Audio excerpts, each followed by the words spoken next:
situação de violação dos direitos humanos e territoriais dos povos indígenas no Brasil.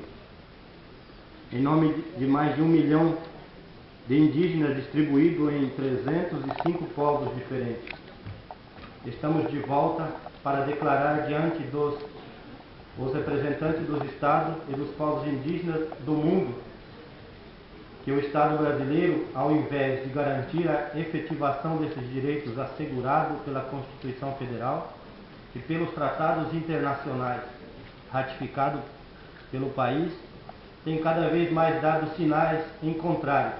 Inúmeras iniciativas estão em curso nos distintos âmbitos do Estado voltado a suprimir os nossos direitos.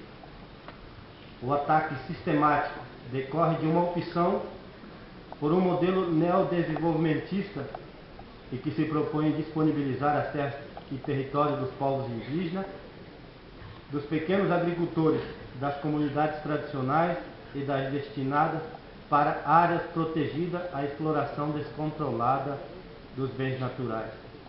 A expansão do agronegócio, do monocultivo e da exploração mineral e a implantação de grandes empreendimentos e obras de infraestrutura tais como hidrelétrica, estrada, portos, hidrovias, linha de transmissão e usinas nucleares.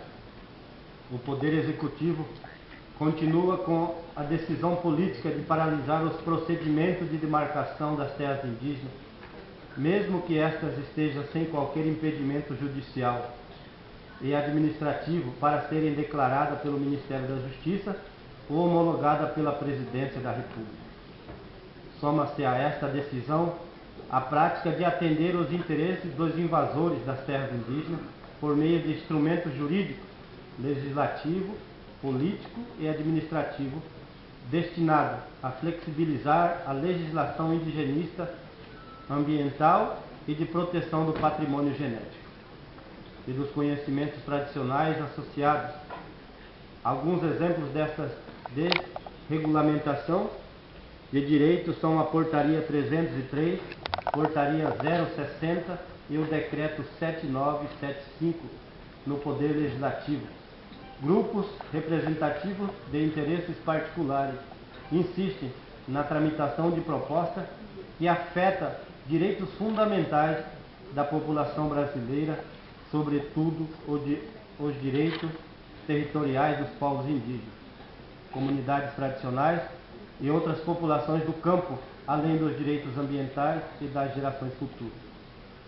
Preocupa gravemente o desarquivamento de proposições legislativas destinadas a limitar, reduzir ou extinguir direitos indígenas, tal como a proposta de emenda constitucional PEC 215/2000, arquivada no final da legislatura passada, graças à mobilização dos povos indígenas e seus aliados. A PEC transfere ao Legislativo a responsabilidade de demarcar as terras indígenas titular e as terras quilombolas e criar unidade de conservação, usurpando uma prerrogativa constitucional do Poder Executivo. Na mesma direção, a bancada ruralista propõe a PEC 038, que transfere para o Senado Federal a responsabilidade de demarcar as terras indígenas. A PEC 237 de 2013, que visa legalizar o arrendamento das terras indígenas. O PL 1610 de 96, da mineração de terras indígenas. O PL 7735/14, do acesso ao patrimônio genético, e ao projeto de lei complementar 227/12, que de maneira perversa converte interesses privados do agronegócio e de outros poderosos segmentos econômicos do país em relevante interesse público da União, pretendendo dessa forma legalizar a invasão e a usurpação dos territórios dos povos originários. Além dessa ofensiva voltada a suprimir os direitos indígenas, os ruralistas também querem legalizar o trabalho análogo a escravo, restringir os direitos dos trabalhadores, fortalecer a criação de uma infraestrutura país afora para facilitar a exportação de commodities agrícolas, entre outras prioridades. No Judiciário, a preocupação é com relação ao risco de serem confirmadas no plenário do Supremo Tribunal Federal decisões parciais tomadas pela segunda turma, que anularam portaria declaratória de terra tradicionalmente ocupada pelos povos Guarani e Kaiowá, Terena no Mato Grosso do Sul e Canela no Maranhão. Segundo a decisão, esses povos não teriam direito à terra porque não estavam sobre ela em 5 de outubro de 1988. Se for confirmada essa interpretação, irá restringir os direitos territoriais de muitos outros povos, aumentando decisões contra procedimentos de demarcação de terra e o clima de conflito, violência contra os povos indígenas. E como não se bastasse, lideranças e comunidades indígenas que resistem e lutam pela defesa ou retomada do seu território são vítimas de ameaças, perseguições arbitrárias e assassinato por parte, inclusive, de agentes públicos e dos invasores de suas terras. E dessa forma que o Estado brasileiro está tratando os povos indígenas. O governo federal descumpre a Constituição, os legisladores suprimem e o Judiciário restringe cada vez mais os direitos, principalmente territoriais. Enfim, há no Brasil uma violenta campanha de criminalização, deslegitimação e discriminação e racismo contra os povos indígenas, caracterizados como invasores, subvertores da ordem e principalmente como obstáculo ao desenvolvimento nacional. A contribuição dos povos e territórios indígenas na defesa do território e da soberania nacional, na preservação do meio ambiente, dos bens naturais, das florestas, dos recursos hídricos, da biodiversidade, do equilíbrio climático e do bem viver da humanidade é escandalosamente ignorada.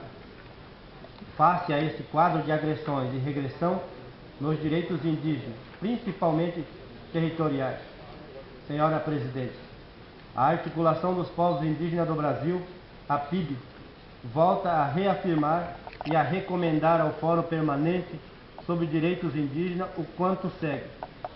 Primeiro, que o Fórum Permanente envie urgentemente observadores ao Brasil para que acompanhem a realidade dos conflitos territoriais e a ofensiva estabelecida contra os direitos indígenas nos distintos poderes do Estado.